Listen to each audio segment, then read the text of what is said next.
Gurekin da eta agurtu ezagun, Viva Sunita Camblong. Arratsaldeon, Sunita. Arratsaldeon, Sunita. Ongi etorri. Bueno, Sunita, esan dugu TikToken sekulako arrakasta edo bapateko arrakasta izan duzu. Ustekabeko izan da zuretzat arrakasta hori? Egeran, bai, pixka bat ala ere, ni ezakit, arratsalde batean nintzen lasaike etxean, eta hautatu nuen, maite nuen euskal kantu bat kantatzerat, eta ezagin nuen TikToken, eta bai, horrela joan zen. Eta nire lagunak dira egan arrakasta izan duela, nintzen oartu momentuan, egun batzuk geroago beraz. Arrakasta hitz egiten dugunean, zenbat? Esaten dugu. Gutxi gora bera? Bai, TikToken gutxi gora bera 53.000, eta gero bai Twitteren ere ezarri zituzten jendeak bideoak, baina Twitter ez nuenez ez nakien, beraz bai gutxi gora bera 60.000 Twitteren eta 50 aldetik. Beraz, milakako batzuk eta horre, ikustaldi batzuk izan ditu eta jarraitzaile batzuk ere badituzu. Zu nola hasi zinen abesten?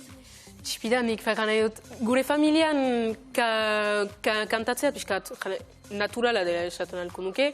Adibidez, familia bizeko euskalduna dut, beraz familiako afarietan liburutxo batzuk baditugu, nun euskal kantuak idatziak diren, eta horrela afariaren bukaeran hartzen dugu liburua eta kantatzen dugu horrela adibidez, edo simpleki jutsan zirenean eta txipia zirenean kantatzen duzu eta horrela hasten da. Eta zuk segitzen duzu akapela kantatzen? Bai. Eta egia erran akapela kantatzen, simpliago delakotz eta ez dut oino instrumenturik jotzen. Beraz, aukera bali manuen instrumentu bat jotzeko, ustez hasiko nintzen ere instrumentuekin jotzen. Eta sare sozialetan besteak beste txikia abestiarekin ezagutu zaitugu, horrek egin zaitu ezagun. Zer du zuretzat abesti horrek, zergatik da berezia abesti hori zuretzat? Abesti hori, benetan, niretzat importantea da zeren eta hasieran nik ezen ezagutzen duen kantu bat. Familia euskaldun batean izanik ez ezagutzeat bitxe egiten zait erraiteatzen, eta orain gaur egun mintzatzen dudanean kantu horretaz, jendeak ezagutzen dute edo deia entzun dute kanturi. Nik ez nuen inoen izentzun kanturi. Eta nintzen liceoan beraz musika talde batean, txaranga batean, eta azken momentuan hor bi ordu lehenago esenan sartu bainoren, ekantzidaten, bai, kanturi kantatuko duzu. Nik ez nuen ezagutzen momentuan. Beraz, batean ikasi behar nuen kantu bat zen, momentuan ez nuen bortxaz biziki ongi kantatu, baina geroztik kanturi nik kantatu behar nuenez, gehiago interesatu naiz, eta asko maitatu dut mezuak gibelean, gero ere, melodia ere biziki edera atseman dut, eta horrela sizait, eta horregatik kantu hori interesgarri atsemaiten dut, horrela zabaltzerat behinen dei. Ikusten dugu zure familian euskal kultura eta euskal musikaren transmisioa badela. Ikusten duzu orokorrean euskal musikaren betiko kantu tradizional horien transmisioa ematen dela?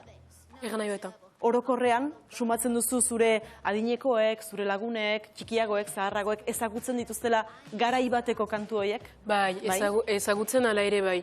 Baina behar bada, janen nuke gutxiago transmititzen dela gaur egun, beraz, ne ustez, familian transmititzera horrelako musikak ala ere importantea gelditzen da, eta orduan segitu behar da ala ere euskal kultura orokorki transmititzen, zenta euskal kulturaren barnean bada dantza eta kantua ere bai, eta orduan horrelako gauzak, orduan bai, segitzen da transmititzen, gazten artean ezagutzen dira, behar bada ez lehenago baino gehiago, baina segitzen da ala ere transmititzen. Sareen bidez ezagutu zaitugu askok. Honen ondoren, zein izango da zure urrengo urratsa musikari dagokionez edo? Ze plan daukazu? Horrengotz ez dut planik, baina nik egia esan egiazkiz kantatzen dut pasioaren zat. Beraz, proposamen interesgarriak balin baditut, zergatik ez kantu bat sortu edo horrela, baina horrengotz importantzia ezartzen dut estudioei, eta kantua horrengotz pasio bat bezala uzten dut, eta gero estudioak bukatuta behar bada beste zerbait planteatuko dut, eta zergatik ez. Sunita, guk pozik entzungo genuke zure ahotsa? Akapela zerbait abestuko diguzu? Bai? Alba da? Txoriak txoi? Osongi, zoregatik. Nahi duzularik. Egoak ebaki banizkio, neuria izango zen, ez zuen alde gingo. Goak ebaki banizkio, neuria izango zen, ez zuen alde egingo. Baina norela, etzen gehiago txoria izango.